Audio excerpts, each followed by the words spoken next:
ఏవన్టీవీ Telugu news. Dating యాప్లో పరిచయం చివరకు దారుణ హత్యకు దారితీసింది. విశాఖ జిల్లా గాజువాకలో పిరిరాలి హత్య ఘటనలో సంచలన నిజాలు వెలుగులోకి వచ్చాయని పోలీసులు వెల్లడించారు. వారి కథనం ప్రకారం 2021 డేటింగ్ యాప్ ద్వారా మౌనికతో నేవీ అధికారి రవీంద్ర పరిచయం పెంచుకున్నాడు. 2024లో వేరే అమ్మాయిని పెళ్లి చేసుకున్న రవీంద్ర మౌనికతో కొనసాగిన వివాహేతర సంబంధం కొనసాగించాడు. ఇక తాజాగా భార్య కాన్పు కోసం పుట్టింటికి వెళ్లడంతో మౌనికను ఇంటికి పిలిచిన రవీంద్రల మధ్య గొడవ తలెత్తింది. దీంతో పథకం ప్రకారం మౌనికను గొంతు పిసికి హత్య చేసి మృతదేహాన్ని మాయం చేయాలని రవీంద్ర ముక్కలు చేశాడు. ఇక తల చేతులను అడవివరం రోడ్లో పెట్రోల్ పోసి తగలపెట్టి మొండెం భాగాన్ని ఫ్రిడ్జ్లో పెట్టి కాళ్లను రవీంద్ర సూట్ కేసులో పెట్టాడు. అనంతరం తప్పించుకునే మార్గం లేక తమకు లొంగిపోయాడని గాజువాక పోలీసులు వెల్లడించారు. నేపథ్యం ఏంటంటే, నమస్కారం. మనందరికి తెలిసిందే, నిన్న చాలా దారుణమైన మర్డర్ మన గాజువాక ప్రాంతంలో జరిగింది అని చెప్పేసి 30 సంవత్సరాల అమ్మాయిని మరి ఇండియన్ నేవీలో పనిచేసే ఈ చింతాడ రవీంద్ర అన్న అతను దారుణంగా నరికి చంపారు. దానికి నేపథ్యం ఏంటంటే, వీళ్ళకి 2021 నుంచి ఈ అమ్మాయికి ఈ రవీంద్రకి పరిచయం ఉంది. ఈ రవీంద్ర కావాలనే ఉద్దేశంతోనే డేటింగ్ యాప్ ద్వారా వైఫ్ ప్రెగ్నెంట్ అవడం వలన డెలివరీ కోసంగా పుట్టింటికి వెళ్ళింది.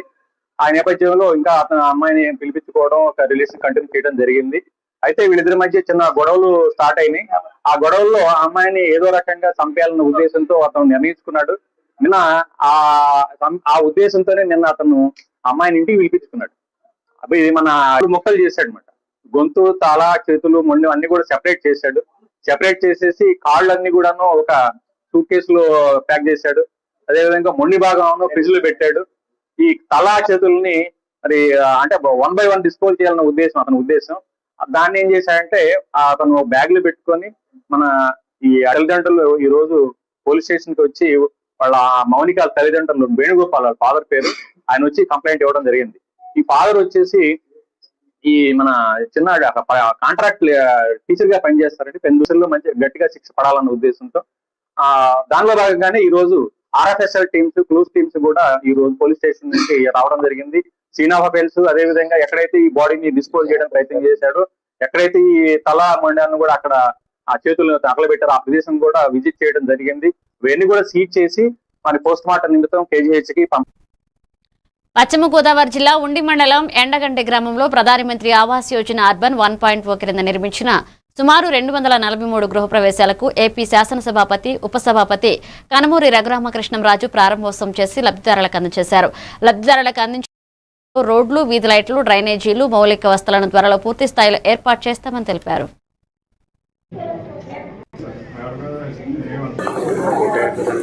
1,00,000 టిడ్కో గృహాలు, 1,50,000 NTR గృహాల స్కీమ్ కింద ఓపెన్ చేయడం జరుగుతుంది. అందులో భాగంగా మన నియోజకవర్గంలో ఈరోజు ఎండగండిలో సుమారు 143 గృహాలు పూర్తయినాయి. అలాగే సొంత స్థలం ఉండి కట్టుకున్నవారు 90. మన ఎండగండి గ్రామంలోనే 243 గృహాలు ఉండటం చాలా చక్కటి అభివృద్ధి. సో ఇంత చక్కగా అందరితో, లబ్ధిదారులందరితో సహకారం చేసి విజయవంతంగా పూర్తి చేసిన గృహ నిర్మాణ శాఖ మన ఉండి గారు, అసిస్టెంట్ డైరెక్టర్లు మొత్తం అందరికీ, వారికి కూడా నా హృదయపూర్వక అభినందనలు తెలియజేస్తున్నాను. ఇన్ఫ్రాస్ట్రక్చర్ ప్రాబ్లమ్స్ ఉన్నాయి. కొన్ని చోట్ల రోడ్లు మరి గతంలో లేఅవుట్ త్వరగా ఆ పనులన్నీ కూడా పూర్తి చేస్తున్నాం. ఆకివీడు తాళకోళ్ళలో సుమారు 1.5 కోటితో రోడ్డు నిర్మాణ పనులు, అది చాలా పెద్ద కాలనీ, అది అక్కడ చేస్తున్నాం. అలాగే ఇక్కడ కూడా ఉందూరులో కూడా ఆ కాలనీలో మెయిన్ రోడ్డు అంతా కూడా చేపట్టడం జరిగింది. ఈ కాలనీలో కూడా సాధ్యమైనంత తొందరగా, అన్నీ రేపే అవుతాయి, ఏప్రిల్లో, మేలో అని చెప్పలేను, కానీ సాధ్యమైనంత త్వరగా ప్రయారిటీలో. వరంగల్ జిల్లా గ్రేటర్ వరంగల్ పరిధి 14వ డివిజన్ SR నగర్, బాలాజీ నగర్ లో బీఆర్సీ పార్టీ ముఖ్య కార్యకర్తల సమావేశం నిర్వహించారు. ఈ కార్యక్రమంలో మాజీ ఎమ్మెల్యే ఆరూరి రమేష్, బీఆర్ఎస్ నాయకులు కేతిరి రాజశేఖర్, బత్తిని సుభాష్, భాస్కర్, నరసింహ, సమ్మక్క, మాధవి, యాదగిరి, శంకర్ తదితరులు పాల్గొన్నారు. ఈ సమావేశంలో పలువురు ఇతర బీఆర్ఎస్ పార్టీ నేతలు చేరారు. ఆరూరి రమేష్ కాంగ్రెస్ మాయమాటలు చెప్పి అధికారంలోకి వచ్చిందని, ప్రజలకు ఏం చేయలేదని వ్యాఖ్యానించిందని, రాబోయే రోజుల్లో బీఆర్ఎస్ ముందుంటుందని తెలిపారు.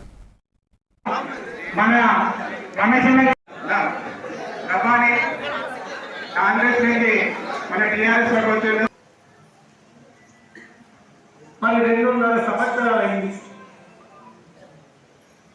6 గ్యారెంటీలు అన్నారు, 400 హామీలు అన్నారు, 420 హామీలు, అనేక డిక్లరేషన్లు. ఏ ఒక్కటైనా అమలైందా? దయచేసి పార్టీ శ్రేణులు మీరు ఆలోచన. వరంగల్ జిల్లా గ్రేటర్ వరంగల్ పరిధి 14వ డివిజన్ ఎస్ఆర్ నగర్ బాలాజీ నగర్ లో బీఆర్ఎస్ పార్టీ ముఖ్య కార్యకర్తల సమావేశం నిర్వహించారు. ఈ కార్యక్రమంలో మాజీ ఎమ్మెల్యే ఆరూరి రమేష్, బీఆర్ఎస్ నాయకులు కేతిరి రాజశేఖర్, బత్తిని సుభాష్, భాస్కర్, నరసింహ, సమ్మక్క, మాధవి, యాదగిరి, పోషాలు, శంకర్ తదితరులు పాల్గొన్నారు. ఈ సమావేశంలో పలువురు ఇతర పార్టీ నేతలు బీఆర్ఎస్ లో చేరారు. ఆరూరి రమేష్ కాంగ్రెస్ మాయమాటలు చెప్పి అధికారంలోకి వచ్చిందని విమర్శించారు. ప్రజలకు ఏం చేయలేదని వ్యాఖ్యానించారు. రాబోయే రోజుల్లో బీఆర్ఎస్ ముందుంటుందన్నారు. 6 గ్యారెంటీలు అన్నారు, 400 హామీలు అన్నారు, 420 హామీలు, అనేక డిక్లరేషన్లు. ఏ ఒక్కటైనా అమలైందా? దయచేసి పార్టీ శ్రేణులు మీరు ఆలోచన చేయాలి. 2000 పెన్షన్లు 4000 చేస్తా అన్నారు. అయిందా? వచ్చిందమ్మా? ఆశ పడ్డలు వచ్చిందా? అత్తకు కోడలు 20,000 అన్నారు. వచ్చినాయమ్మా? వచ్చినాయమ్మా? మరి కేసీఆర్ గారు ఎన్నికల ముందు ఎన్నికల మేనిఫెస్టోలో పెట్టినా చెప్పకపోయినా 200 నుండి 2000 పెన్షన్ చేసి కళ్యాణ లక్ష్మి.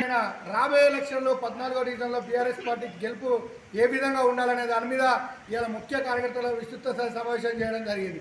దీంట్లో భాగంగా ముఖ్య కార్యకర్తలే కాకుండా పార్టీ శ్రేణులతో పాటు వివిధ గ్రామ శాఖల వాళ్ళు అన్నిట్లలో బీఆర్ఎస్ పార్టీకి బ్రహ్మరథంగా బట్టి అంటే మీరు అనుకోకుండా ప్రోగ్రాం పెట్టుకోవడం జరిగింది.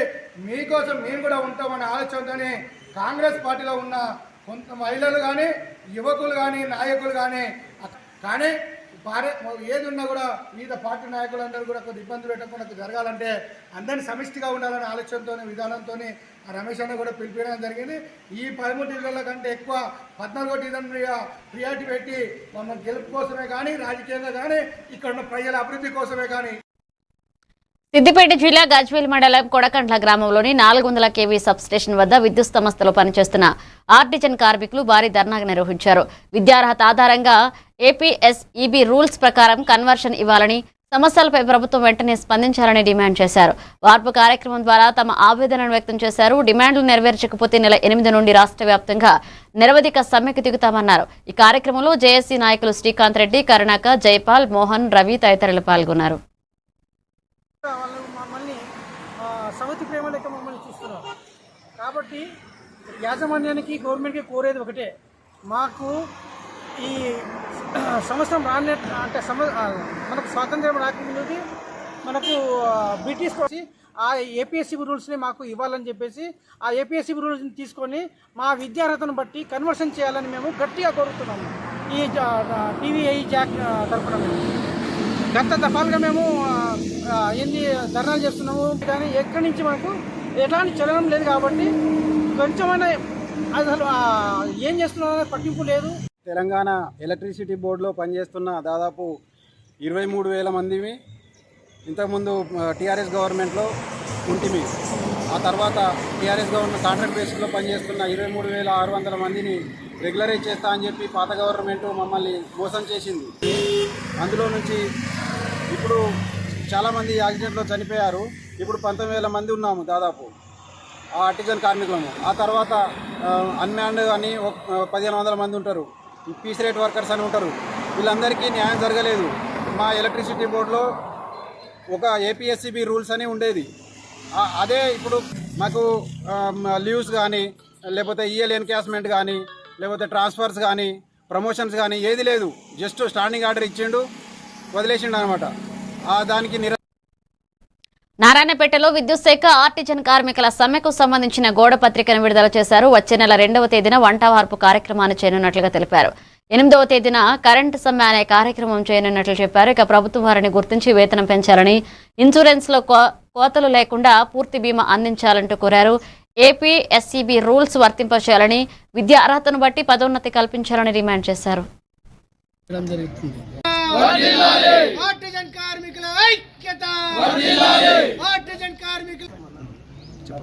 టీవీ జేఏసీ ఆధ్వర్యంలో రాష్ట్ర కమిటీ పిలుపు మేరకు నారాయణపేట డివిజన్ కార్యాలయం ముందు ఆర్టిజన్ కార్మికులు ధర్నా చేయడం జరుగుతుంది. ముఖ్యంగా ఆర్టిజన్ కార్మికులకు ఏపీఎస్సీబీ రూల్స్ ప్రభుత్వం ముందు ఉంచాము. ఇప్పటికైనా ముఖ్యమంత్రి రేవంత్ రెడ్డి గారు మా యొక్క బాధను అర్థం చేసుకొని మా యొక్క కార్మికులు 23కు చదువు చెప్పించేది కూడా మాకు భారమైంది. కావున దయచేసి మా విద్యుత్ శాఖ మంత్రివర్యులు మరియు ముఖ్యమంత్రి గారు మా యొక్క సమస్యలను సాధారణంగా పరిష్కరిస్తానని మేము ఆర్టిజన్ కార్మికుల తరఫున కోరుతున్నాను. రెగ్యులర్ ఎంప్లాయీలో ఏ డిపార్ట్మెంట్లోనైనా ఒకటే సంస్థలో ఒకటే రూల్ ఉంటుంది. దాదాపుగా ఎందుకు అంటానంటే కన్వర్షన్ తెలంగాణ వచ్చిన తర్వాత మాకు స్టాండింగ్ ఆర్డర్స్ అని 1956లో ఉన్నటువంటి న్యాయమైన డిమాండ్ వాళ్ళని రెగ్యులర్ చేసుకోవచ్చు అని చెప్పేసి కోర్టు కూడా చెప్పింది. అయినా మమ్మల్ని యాజమాన్యం ఇప్పటి వరకు దాదాపుగా మాకు ఆర్డర్స్ ఇచ్చి 8 సంవత్సరాలు అవుతుంది. ఏ ఆర్డర్ కన్వర్షన్ చేసుకున్న తర్వాత మాకు ఇప్పుడు ప్రమోషన్ అనేది ఉంటుంది. రాష్ట్ర నాయకత్వాన్ని తొందరగా చర్చలకు పిలిచి మేము సమ్మెలోకి వెళ్ళకన్నా ముందే మమ్మల్ని పిలుచుకొని డిమాండ్స్ని పూర్తి స్థాయిలో సమ్మె కాలంలో చేరకుండా డిమాండ్ విజయవంతం చేస్తారని కోరుకుంటూ ముగిస్తున్నాను. आज की डिमांड है APSCB रूल्स हुकूमत दे देना, ना देने पर 8 तारीख को धरना उतरेंगे। अब हम हुकूमत से ये मुतालिबा करते हैं कि वो फौरी एक पड़ता है, ना लाइनमैन से आगे चालू करते ना JLM से आगे चालू करते। मेहरबानी करके आर्टिजन को रेगुलर करने और నిజామాబాద్ జిల్లా బాల్కొండ నియోజకవర్గం మెండోరా మండలం పోచంపాడ్ సోషల్ వెల్ఫేర్ స్కూల్ విద్యార్థిని లిఖిత మరణానికి 100 రోజులు గడిచినా తల్లిదండ్రులకు న్యాయం జరగలేదని ఆవేదన వ్యక్తం చేశారు. పాఠశాల యాజమాన్యం, స్థానిక పోలీసుల నిర్లక్ష్యం వల్లే బిడ్డ ప్రాణాలు కోల్పోయిందని ఆరోపించారు. FIR నమోదు జాప్యం, అలాగే విచారణలో పోలీసుల సమస్యలు నీరుగారుస్తున్నారని, బాధ్యులను కఠినంగా శిక్షించాలని డిమాండ్ చేశారు. న్యాయం కానుంటే మహిళా సంఘాలతో రాష్ట్ర వ్యాప్తంగా ఆందోళన చేపడతామన్నారు.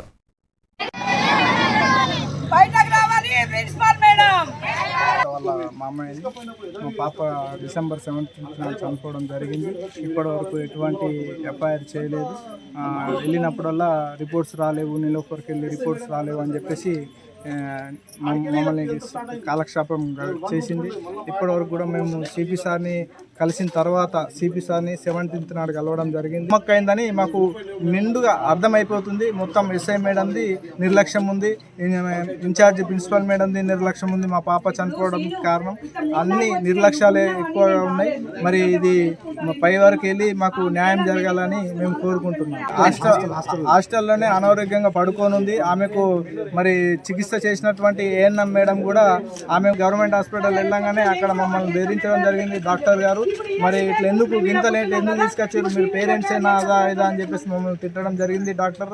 అయితే మేము ఇట్లా సోషల్ హెల్పర్ హాస్టల్లో ఉంటుంది మా పాప, ఆ మేడం కన్నా తెలివి లేదా, గింత సివియర్ అయిపోయింది, జాండీస్ వచ్చినాయి, డెంగ్యూ అటాక్ అయింది, గింత కూడా అసలు పట్టించుకోలేదు, ఆమె మనిషి ఏంది అనేది తిట్టడం జరిగింది. సరే ఏదేమైనప్పటికీ అప్పటికి మమ్మల్ని పట్టించుకోలేదు. ఒకరోజు చికిత్స చేసిరు, కాళ్ళు పట్టుకుంటే ఒకరోజు చికిత్స చేసిరు. తర్వాత వెంటనే మాకు గాంధీకి రిఫైర్ చేసిరు. గాంధీకి తీసుకుపోతే మాకు భయం బట్టి సప్న హాస్పిటల్ ప్రైవేట్ హాస్పిటల్కి తీసుకెళ్ళడం జరిగింది. అక్కడ ఒకరోజు చికిత్స చేసిన తర్వాత మళ్ళీ హైదరాబాదు నీలోఫర్కు తరలించడం, వెంటిలేటర్ మీద నీలోఫర్కు తరలించడం జరిగింది. అక్కడ కూడా చికిత్స వెంటిలేటర్ మీదనే 7th రోజు. కాబట్టి మాకు న్యాయం జరగాల. ఇలాంటి పాపలు ఇంకా 600 మంది ఉన్నారు స్టూడెంట్స్. ఆ పాపలకు కూడా మొన్న ఇంకొకటి లైంగిక దాడి కూడా జరిగింది. అట్లాంటి వనపర్తి జిల్లా కొత్తకోటలోని మదర్ తెరీసా జంక్షన్ వద్ద జాతీయ రహదారి 44పై CIHU ఆధ్వర్యంలో ఆశా కార్యకర్తలు రాస్తారోకో నిర్వహించారు. కాంగ్రెస్ మేనిఫెస్టోలో హామీ ఇచ్చిన 18,000 కనీస వేతనాన్ని అమలు చేయాలని డిమాండ్ చేశారు. ప్రభుత్వం వెంటనే తమ సమస్యలు పరిష్కరించాలని కోరుతూ రోడ్డుపై నిరసన తెలిపారు. డిమాండ్లు నెరవేర్చకపోతే ఆందోళనను మరింత ఉధృతం చేస్తామని హెచ్చరించారు. ఇక నిరసనతో కొంతసేపు ట్రాఫిక్ కు అంతరాయం కలగా పోలీసులు పరిస్థితిని నియంత్రించారు.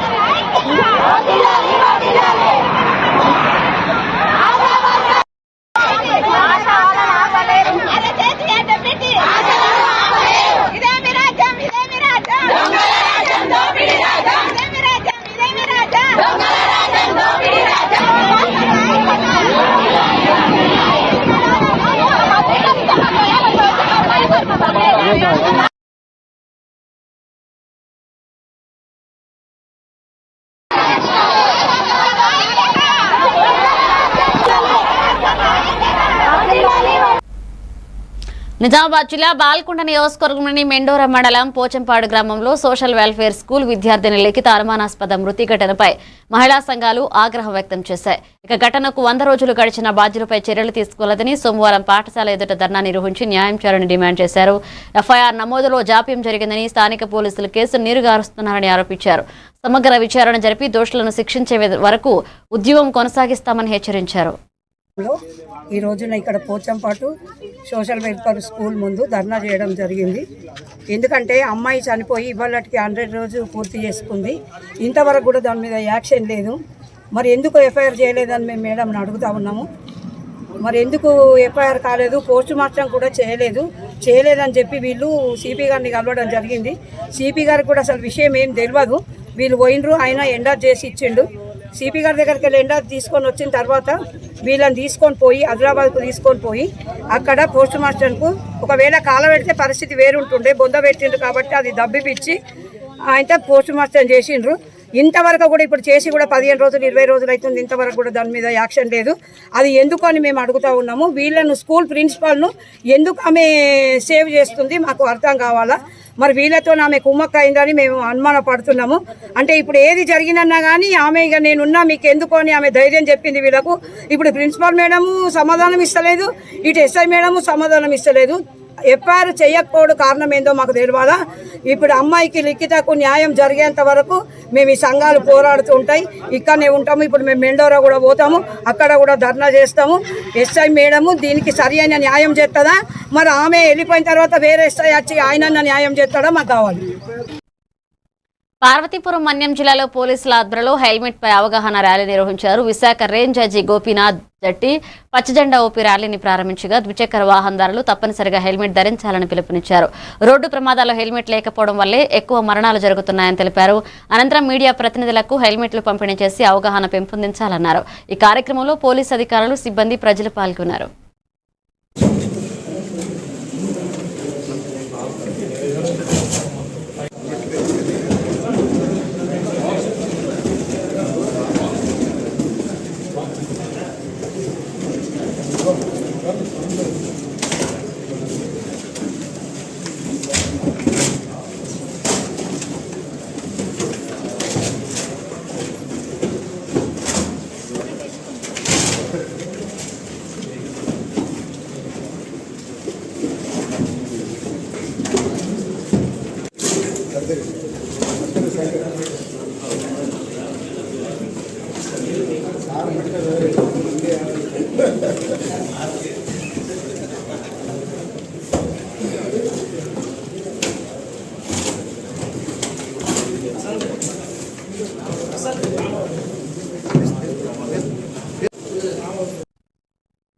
నెల్లూరు జిల్లా కావలి ఆర్డీఓ కార్యాలయంలో P4 మొదటి వార్షికోత్సవం బంగారు కుటుంబాల లక్ష్యంపై సమావేశం నిర్వహించారు. ఈ సమావేశానికి కావలి ఎమ్మెల్యే కావ్య కృష్ణారెడ్డి హాజరై అధికారులతో పాటుగా ప్రజాప్రతినిధులు, స్వచ్ఛంద సేవా సంస్థల ప్రతినిధులతో సమావేశమయ్యారు.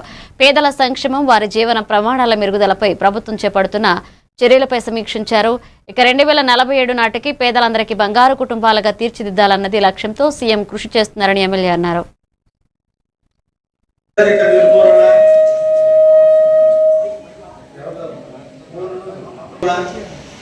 P4 కార్యక్రమంలో భాగంగా ఇక్కడ విచ్చేసినటువంటి మార్గదర్శకులకి, బంగారు కుటుంబాలకి, ఇక్కడికి విచ్చేసిన స్వచ్ఛంద సేవా సంస్థ అధినేతలందరికీ, సమాజ శ్రేయస్సే భాగ్యంగా భావించి పనిచేస్తున్నటువంటి ఎంతోమంది మనసున్నటువంటి మానవతావాదులందరికీ కూడా స్వాగతాన్ని తెలియజేస్తూ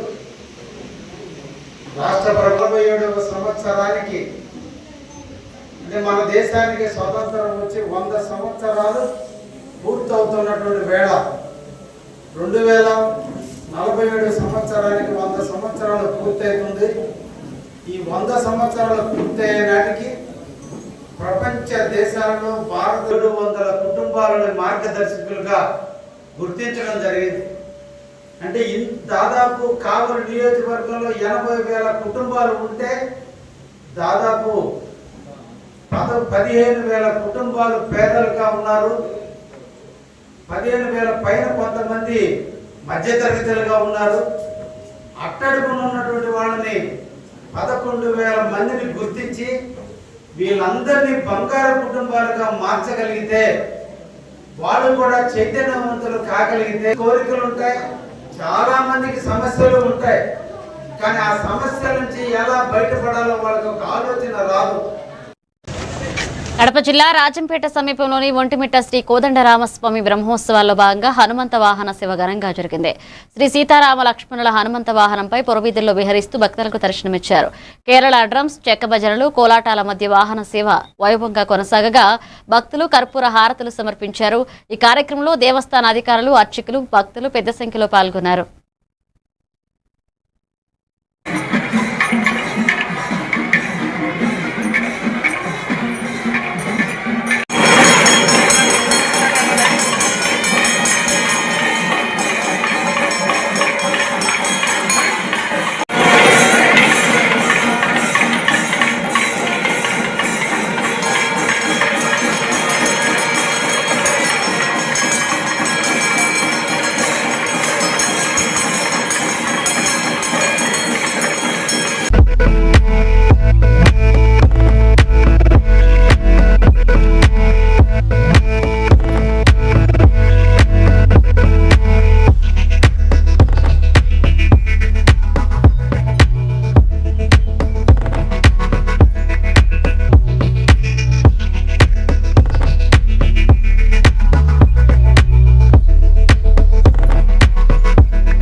ఆమదాలవలస మున్సిపాలిటీలోని సొట్టవానిపేటలో 295 మంది లబ్ధిదారులకు గృహప్రవేశ కార్యక్రమం ఘనంగా చేపట్టారు.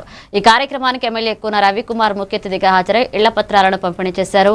PMAY పథకం ద్వారా లబ్ధిదారుల ఖాతాల్లో విడతల వారీగా 2.3 లక్షల జమ చేస్తున్నట్లుగా తెలిపారు. ప్రతి పేదవాడికి సొంతింటి కలను నిజం చేయడం కూటమి ప్రభుత్వ లక్ష్యమన్నారు ఆయన. ఈ కార్యక్రమంలో స్థానిక నాయకులు, కార్యకర్తలు, ప్రజలు పెద్ద సంఖ్యలో పాల్గొన్నారు.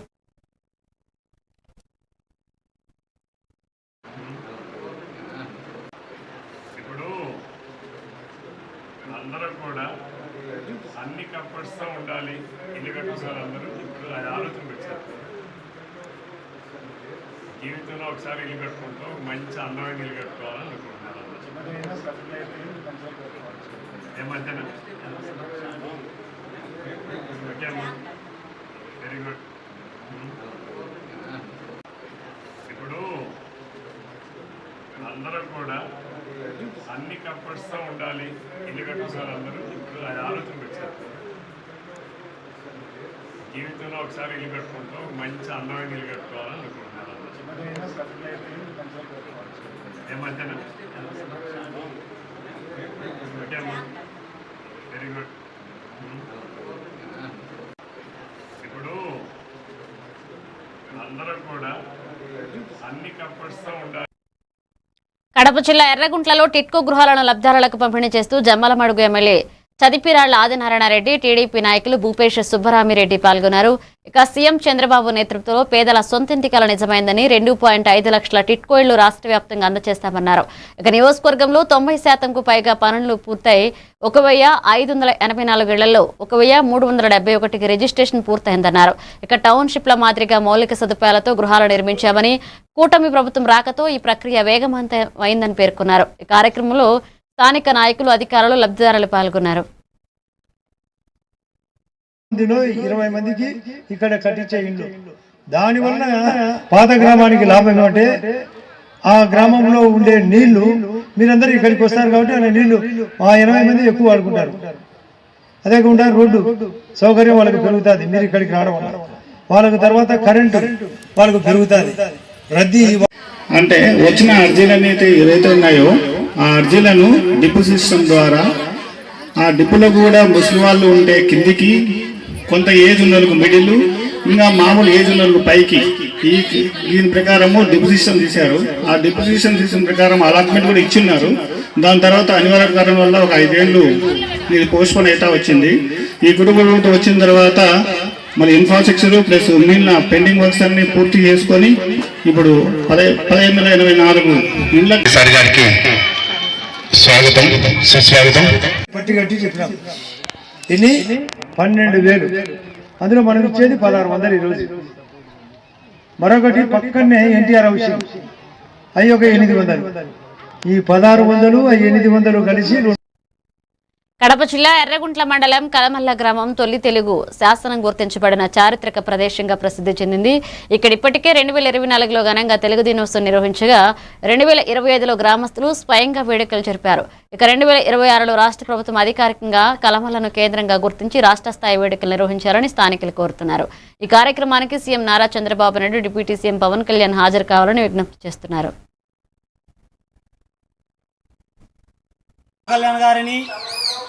కోరుకుంటున్నాము.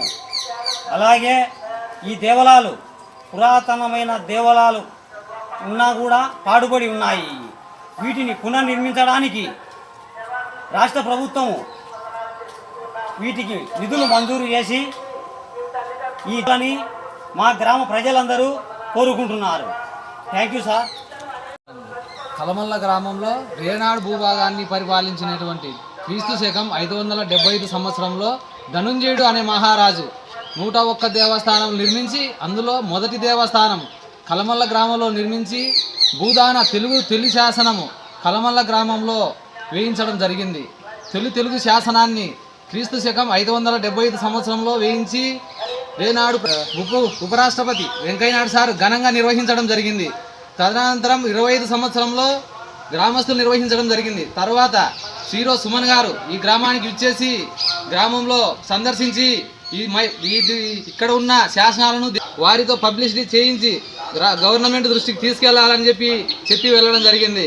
ఆ తర్వాత ఈరోజు సుమన్ గారిని మళ్ళా ఒకసారి. నా పేరు సాంబశివారెడ్డి, పాతకలమల్ల గ్రామము.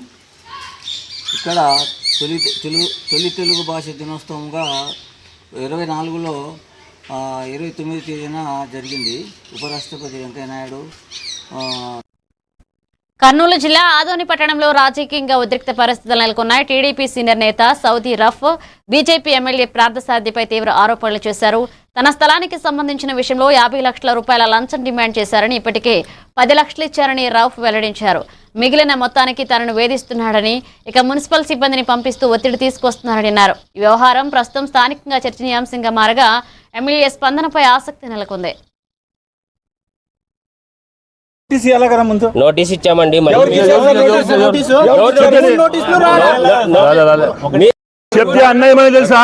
ఫస్ట్ స్టార్టింగ్ చెప్తున్నాను, అన్నయ్యమని అన్న నీ ఇంచు ఒక జాగా ఇంచున్నా మేము తీసుకోమని చెప్పి వచ్చి పగలగొట్టి మొత్తం మా గిల్లర్లు తీసి పాడేసామని ఫోన్ చేసి అంటే నీతో కలలాప అంటే రాప ఫ్యాక్టరీ కంటే వస్తే ఏం బిల్డింగ్ కట్టేలా రూఫ్ అంటే కడతానన్నా అంటే ఏజెంట్ చూసి సరి చేసి కట్టుకోకపోనే సరళ మరలా అన్న పెద్ద అన్నతో మాట్లాడు కడతాను లేదు ఇంటికి పిలిపించే నాకు ఎవరు ఎమ్మెల్యే చిల్లర మనుషులు కాదు డైరెక్టర్ పెద్ద మనిషి చైర్మన్ ఇక్కడ మున్సిపాలిటీ. ఈయన ఎమ్మెల్యే క్యాండిడేట్, ఈయన ఎమ్మెల్యే కాలేకుండా ముందు ఈయన ఎమ్మెల్యే క్యాండిడేట్, ఎమ్మెల్యేకి నిలబడాలనుకున్నాడు.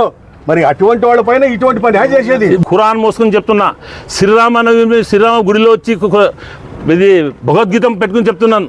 క్రిస్టియన్ చర్చిలో పిలిస్తే బైబిల్ పెట్టుకుని చెప్తాను. 10 లక్షలు ఆయన చేతికి ఇచ్చింది నేను. ఇది అయినా వాస్తవం. ఆ డబ్బులు వీళ్ళని కోసము వీళ్ళని ప్రచార పెట్టడం, వీళ్ళు పేరు చెప్పడంలే. ఎందుకు వాళ్ళు ఉద్యోగస్తులు ఎంప్లాయీస్ ఉద్యోగం చెప్పడం, ఇది అయినా వాస్తవం. బిల్డింగ్ ఇది కారణం. ఆదోళ్ళు ఏ డివోర్స్ కట్టలేదు, ఏం కట్టలేదు. మల్లప్ప ఫోన్ చేశాడు కండి. మల్లప్ప అడిగినాడు, ఆయన అడిగినాడు, నేను చెప్పినాడు లేదన్నా 10 లక్షలు ఇచ్చినారు, నాకు నెలకి 50 లక్షలు నేను వడ్డీ కట్టాలా. నెలకి టీపీ గారు ఇప్పుడే వచ్చింది. ఫస్ట్ టైం పోలీస్ ప్రొటెక్షన్ తో దిగినారంటే అంత ప్లానింగే కదా, అది అంత ప్లానింగే కదా. నోటీస్ ఇచ్చింది, నోటీస్ ఇచ్చింది చూపిమని ఆధారం. డీవియేషన్ లేని బిల్డింగ్ టీపీఓ చూపియాలా, ఆదంలో రావాలా. చెప్తానండి, ఫస్ట్ గా బునాది చేసినప్పుడు ఎమ్మెల్యే గారు నా జాగా మీ దాంట్లో వచ్చిందండి అంటే నాకు అమ్మకి ఒక నిమిషం సార్ మీరు వచ్చినారు ఉండాలా. మీరు ఏలూరు జిల్లాలో డిప్యూటీ సీఎం పవన్ కళ్యాణ్ నాయకత్వంలో రాష్ట్రంలో గ్రామాల అభివృద్ధి వేగంగా జరుగుతుందని చింతలపూడి ఎమ్మెల్యే సొంగ రోషన్ కుమార్ తెలిపారు. P4 కార్యక్రమంలో ఆయన మాట్లాడిన నియోజకవర్గ అభివృద్ధికి ప్రభుత్వం కట్టుబడి ఉందన్నారు. సీసీ రోడ్లు, డ్రైనేజీల నిర్మాణానికి సుమారు 3 కోట్ల వ్యయంతో పనులు చేపట్టినట్లుగా చెప్పారు. కేవలం 18 నెలల్లోనే గణనీయమైన అభివృద్ధిని సాధించామన్నారు. రాబోయే రోజుల్లో మరింత అభివృద్ధి చేయడానికి ప్రభుత్వం సిద్ధంగా ఉందన్నారు. ప్రాధాన్యత క్రమంలో గ్రామాల అభివృద్ధి కొనసాగుతుందని ప్రజలు సహకరించాలన్నారు. ప్రజా రాజధాని అమరావతి నిర్మాణం, పోలవరం ప్రాజెక్టు, చింతలపూడి ఎత్తిపోతల పథకం వంటి కీలక కార్యక్రమాలు కూటమి ప్రభుత్వంలో కొనసాగుతున్నాయని వివరించారు. ఒక విషయం ఏంటంటే మనసులో అయిపోతాయి. అలాగే గ్రామాలు బాగుండాలని చెప్పి డిప్యూటీ సీఎం పవన్ కళ్యాణ్ గారు మరి ఎన్ఆర్జీఎస్ కానివ్వండి, వీటి నుంచి సీసీ రోడ్స్, డ్రైన్స్ కూడా మన కాన్స్టిట్యున్సీకి దాదాపు 23 కోట్ల రూపాయలు ఇవ్వడం జరిగింది. అలాగే మరి రాబోయే రోజుల్లో కూడా ఇంకా ఎక్కువ నిధులు తీసుకొచ్చి గ్రామాలు సీసీ రోడ్స్ కానివ్వండి, డ్రైన్స్ కానివ్వండి, WBN రోడ్స్ కూడా తీసుకున్న దానికి అవకాశం ఉంది. కాబట్టి ఎవరు కూడా ఏం కంగారు పడకండి. మరి ఇందాక మధు చెప్పాడు, మనమందరం కూడా కలిసికట్టుగా మరి ఉండి చేసుకోవాలి. ఒక విషయం ఏంటంటే మనం ఎంతో అభివృద్ధి చేస్తున్నాం. ఈ ఒక 18 మంత్స్ 19 మంత్స్లోనే మనం ఎన్నో కార్యక్రమాలు చేశాం. అటు సంక్షేమం కానివ్వండి, ఇటు అభివృద్ధి కానివ్వండి, అమరావతి నిర్మాణం కానివ్వండి, ప్రజా రాజధాని, పోలవరం కానివ్వండి, చింతలపూడి ఎత్తిపోతలు కానివ్వండి, ఇంకా ఎన్నో చేసుకుంటూ వెళ్తున్నాం. కానీ మనము దీన్ని ప్రజల్లోకి అనుకున్నంత రీతిగా తీసుకెళ్ళిపోతున్నాం. ఈ విషయంలో మనము కొద్దిగా వెనుకబడి ఉన్నాం. సో మీరు చేయాల్సిన పనులు ఒకటే, ఏవైతే జనాలు అడుగుతున్నారో తప్పకుండా వస్తాయి. పథకాలు కానివ్వండి, లేకపోతే ఇల్లు కానీ ఇంకోటి కానివ్వండి. మనం ఎన్ని ఆర్థిక ఇబ్బందుల్లో గవర్నమెంట్లోకి వచ్చి మనకు తెలుసు. మరి వచ్చిన ఏడాది లోపలే మనం ఇన్ని చేసామంటే మరి ప్రజలు కూడా అర్థం చేసుకోవాలి. డబ్బులు టైట్ ఉన్నాయి. కొత్త రాష్ట్రం, గత 5 సంవత్సరాల పరిపాలనలో 20 సంవత్సరాలు వెనక్కి వెళ్ళిపోయింది ఆంధ్రప్రదేశ్. ఇప్పుడు ఒక్కొక్కటిగా చేసుకుంటూ వెళ్తున్నాం. సో ప్రజలకి అది తెలియజేసేలా మనం చెప్పాలి. చేసిన మంచి పనులు 10 చెప్పుకోవాలి. చేయనివి లేకపోతే ఏది మనం చేస్తామో అవి తప్పకుండా కూటమి ప్రభుత్వం మాట ఇచ్చిందంటే చేసి తీరుతుంది. ఎందుకంటే ఈ యొక్క ఏడాదిలో మనం చేసిన మంచి పనులే దీనికి నిదర్శనం. సో మీరందరూ కూడా ఈ విషయంలో మీరు గ్రామ స్థాయిలో మీరు మాట్లాడుకోండి, ఇలాగా ప్రజల్లోకి తీసుకెళ్లేలో ఆలోచించండి. ఎందుకంటే ఇది ఒక్క విషయంలోనే మనం వెనుకబడి ఉన్నాం. మరి నాయకత్వం అంతా కూడా బాగుంది, అందరూ కూడా బాగా పనిచేస్తున్నారు. కానీ పబ్లిసిటీలో మనం కొంచెం వెనుకబడి ఉన్నాం. కాబట్టి ఈ విషయంలో మీరు ప్రత్యేకమైన ఫోకస్ పెట్టి ఈ యొక్క మంచి పనులు కూడా ప్రభుత్వం చేస్తున్నాయి ప్రజల్లోకి మరింత తీసుకెళ్ళాలి. సో నాకున్న కోరిక ఏంటంటే మరి ప్రతి నియోజకవర్గం